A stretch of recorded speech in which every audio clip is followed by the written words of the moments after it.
Bueno, eh,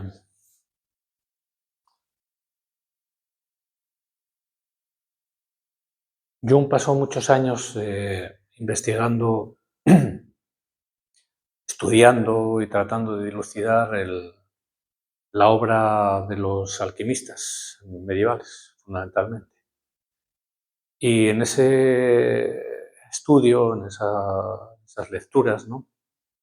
Él descubrió o advirtió que había un lenguaje proyectivo que estaba refiriéndose a algo que estaba más allá de la cuestión puramente química, ¿no? Y puramente material, ¿no?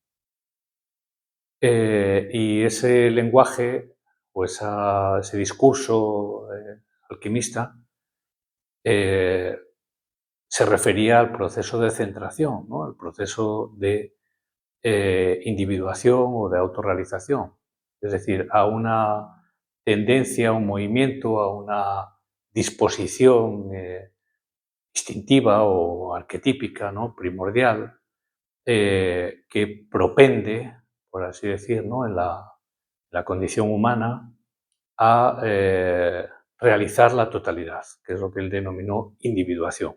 Individuación es convertirse en un individuo, ¿eh? Un individuo consciente de sí mismo y responsable de sí mismo. De sí mismo quiere decir más allá de lo que entendemos como mi voluntad o mi intención. Eso es una toma de responsabilidad respecto a la totalidad anímica.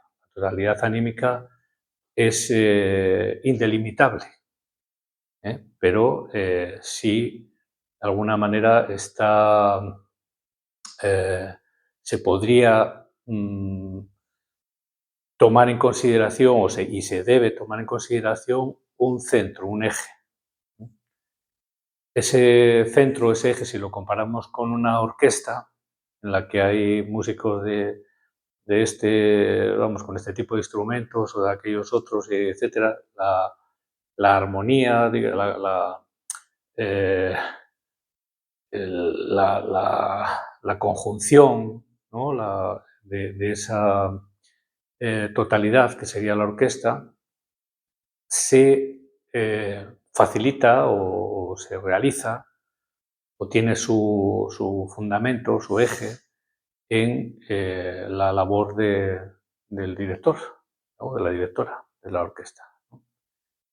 Esto es simplemente un símil, es decir, que hay una inteligencia, una presencia, una disposición, un misterio también, ¿no? Eh, un indescriptible, podemos decir, que tiene que ver con el eje, con el núcleo, ¿no? Con el fundamento, con la fuente misma de donde brota esa individualidad, ¿no? O esa consciencia de sí mismo, ¿no? En este sentido, es interesante también tener en cuenta que cuando hablamos de consciencia y hablamos de meditación, ya hemos dicho que la meditación es una atención sostenida, es una concentración, es un paso más allá de la concentración, pero parte de la concentración. Concentración es sostener, en este caso la meditación sería sostener la atención en un asunto. En este caso el asunto es la propia conciencia, el propio sentimiento de ser, la propia eseidad, la propia seidad, mejor dicho, ¿no?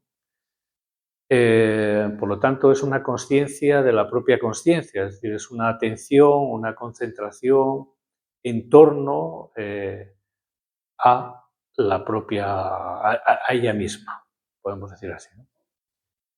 ¿Esto qué significa? Desde mi punto de vista, significa que, entre otras cosas, que la consciencia, es decir, es de alguna manera rastrear o atender de manera sostenida, es decir, cuando estamos ejercitando la práctica meditativa, la quietud y el silencio meditativo, estamos manteniendo la atención de manera que no se nos vaya a este asunto, al otro y al de más allá, ¿no? Porque en el momento que nosotros focalizamos la atención en algo, todo empieza a girar en torno a ese algo.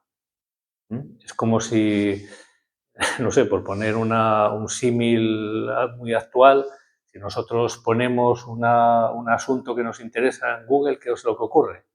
No sé, ponemos Viena, entonces nos aparecen ahí una serie de cosas de Viena. ¿Qué hace el Big Data actual? Y estos algoritmos y dispositivos de inteligencia artificial, ¿qué es lo que hacen? Que toman en consideración la búsqueda que has hecho, y entonces todo lo que tiene que ver con Viena te aparece como anuncios o como ¿no? invitaciones o como, eh, digamos, ofertas que tienen que ver con ese asunto, ¿no? Esto también es todas estas cosas que inventamos, entre comillas, ¿no? Que desarrollamos, ¿no? Desde el punto de vista tecnológico que desarrolla el ser humano, son también proyecciones o exteriorizaciones o análogos al modo en cómo funciona la mente. Por decirlo así, eh, el mundo, como decíamos el otro día, es una creación ¿no? de la mente, es decir, pero está hecho a imagen y semejanza de la propia mente, ¿no? Igual que leemos en las cosmogonías, ¿no? El hombre está hecho a imagen y semejanza digamos, del modelo originario, ¿no? de Dios, ¿no? Del arquetipo, ¿no? Pero el mundo está hecho a imagen y semejanza de la mente. Por eso nos parece que ponemos ejemplos para entender la mente de cómo funciona esto o lo otro, las redes conexionistas, para entender, ¿no? el procesamiento en paralelo, ¿no? que realiza la mente inconsciente, etcétera, el conexionismo, ¿no? Eh, pero en realidad es al revés, es decir, son los inventos o los desarrollos o no sé, ¿no? Los ordenadores cuánticos, etcétera, etcétera, ¿no? Y todas estas cosas del Big Data y todos los inventos en realidad, ¿no? que desarrollamos son proyecciones de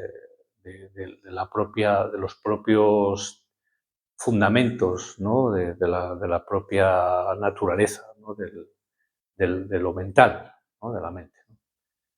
Bueno, el asunto es este, ¿no? Que en lo que focalizamos la atención,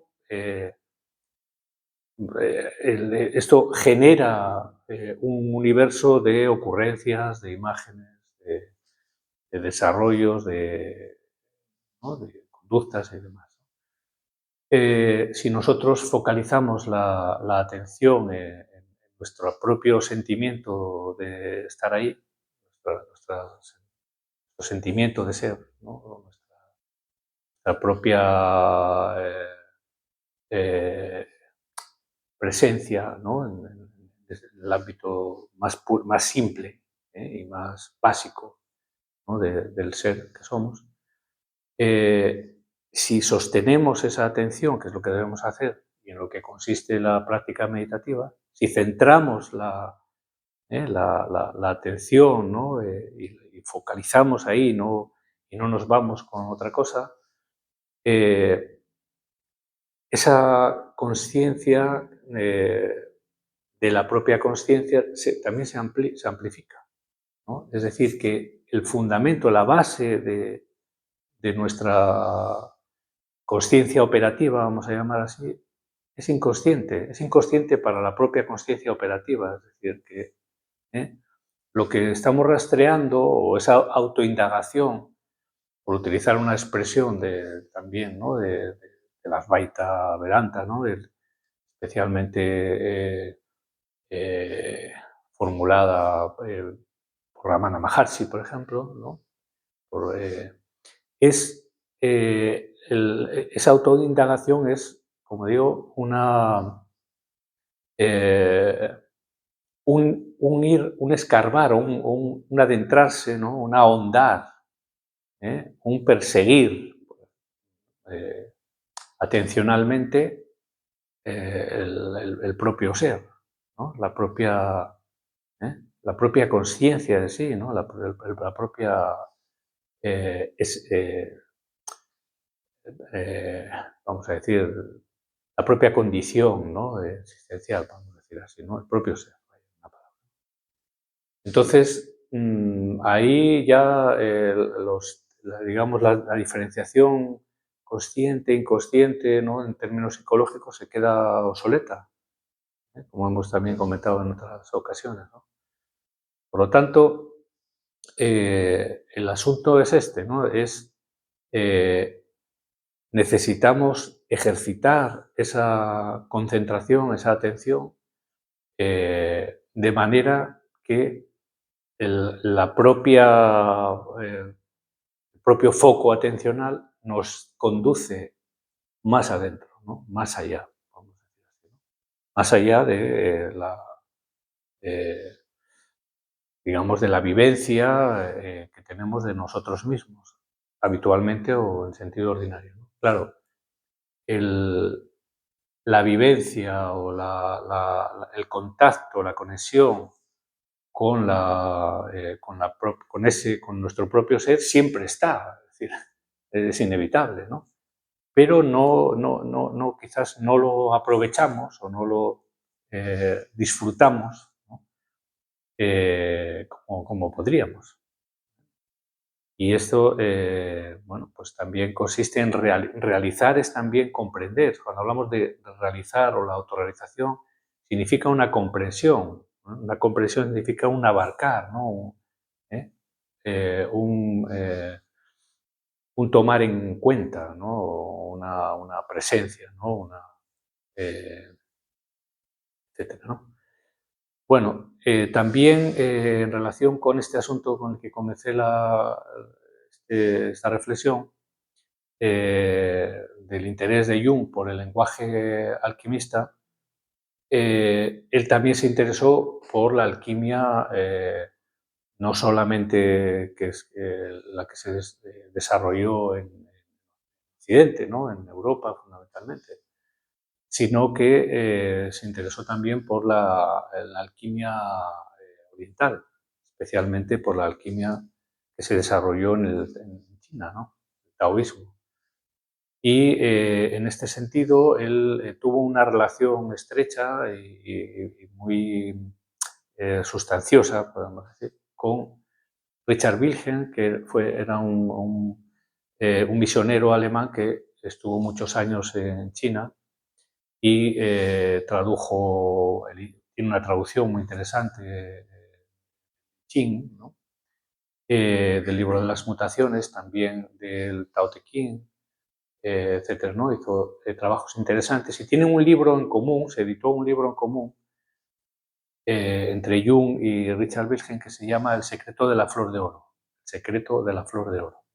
El secreto de la flor de oro es la traducción de un texto taoísta clásico, el que habla de la meditación, de la circulación de la luz, en fin, toda una serie también, ¿no? de conceptos, de descripciones que son metafóricas, tienen un lenguaje proyectivo, ¿no? Desde el punto de vista entendido o no, o desde el punto de vista psicológico, o desde la psicología analítica, ¿no?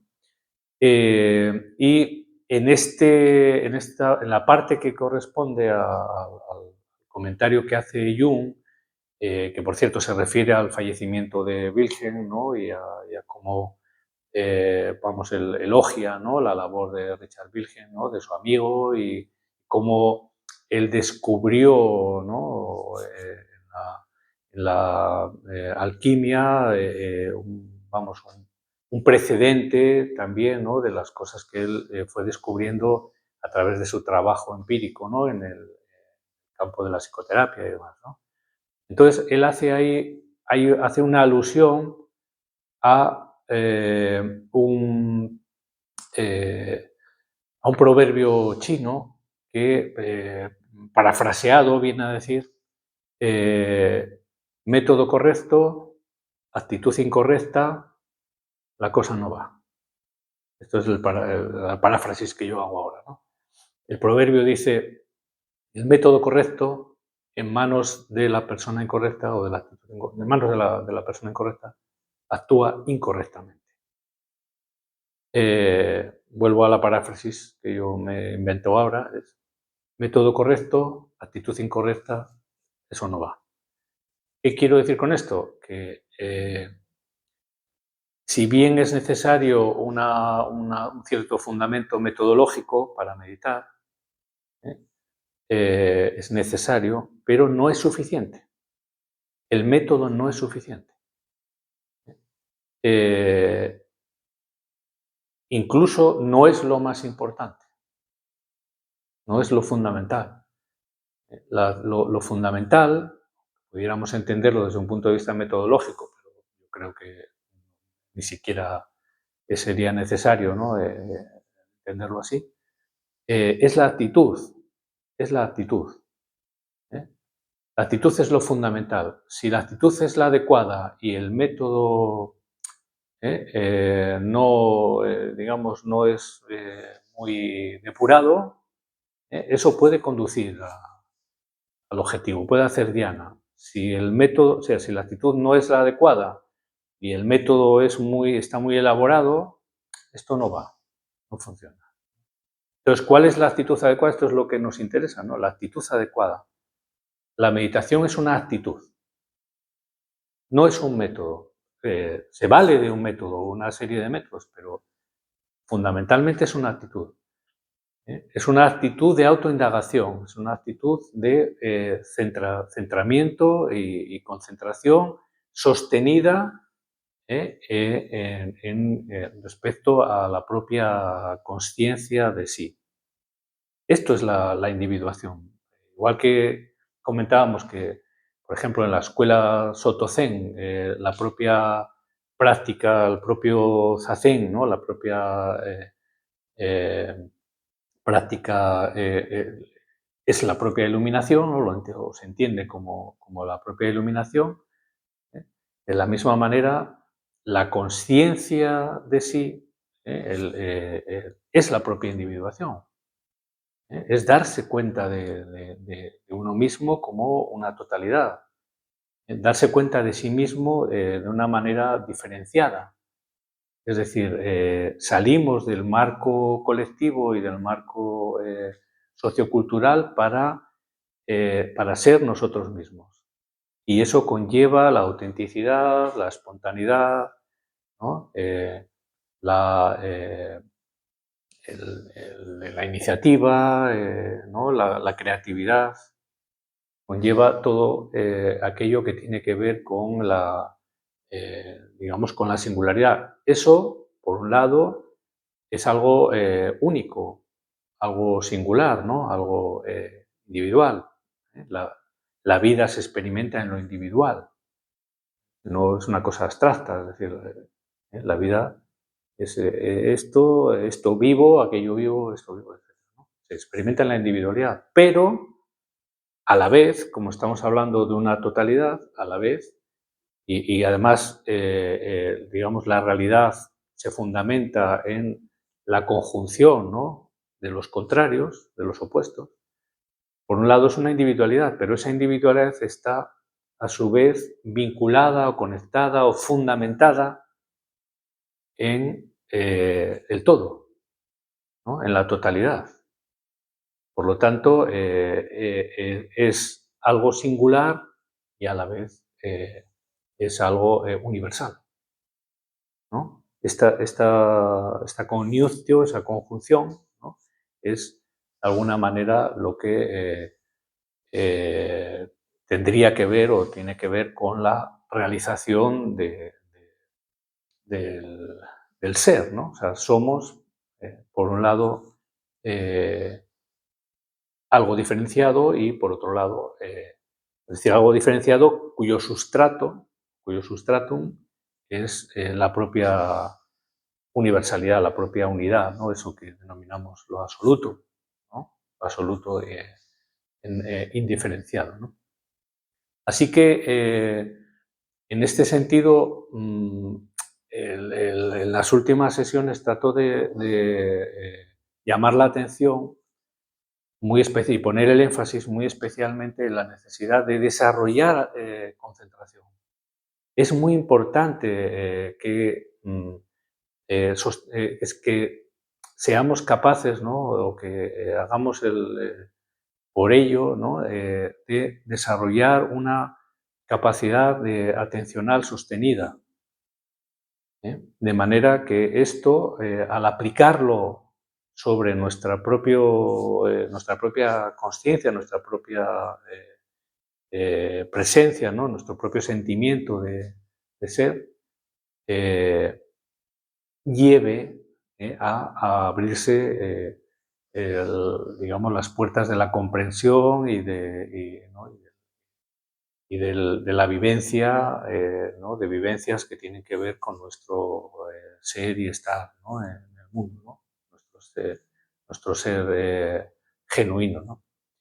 Para ello únicamente hay que sostener la atención, no hay que idear nada, no hay que pensar, no hay que idear, no hay que analizar nada, porque el análisis, la ideación, el pensamiento lo que hace es presentar ante sí misma, de la propia mente, presentarnos ante nosotros mismos una idea del ser, pero una idea del ser no es el ser, ¿no? Esto es como si dijéramos una fotografía de no sé quién.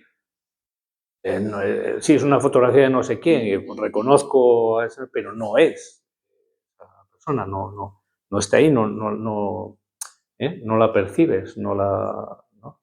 Incluso esto también, desde mi punto de vista, es